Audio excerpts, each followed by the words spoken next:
Hello YouTube, it's Backwood Fox. It's been a while since I've been on here, but I've got some side projects that's been going on, and I thought I'd share this with you. I've got a 98 S10 and a 2003 S10, and the transmission is out of, and the engine's got a lot of miles on it.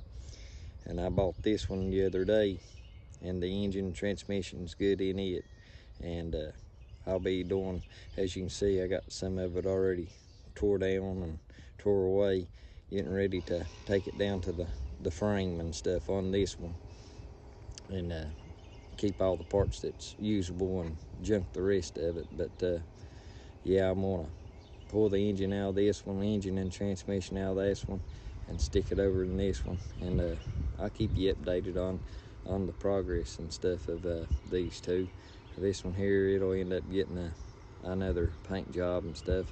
So this is a little series. I'm sort of kind of running out of stuff to do on YouTube. If you got any suggestions or anything that I can do a video on, I'd be more than glad, and would thank you. And I'd like to thank all my subscribers, and thank all the people who take time to watch my videos. This is Backwood Fox. May the good Lord bless you, and be careful out there. Later.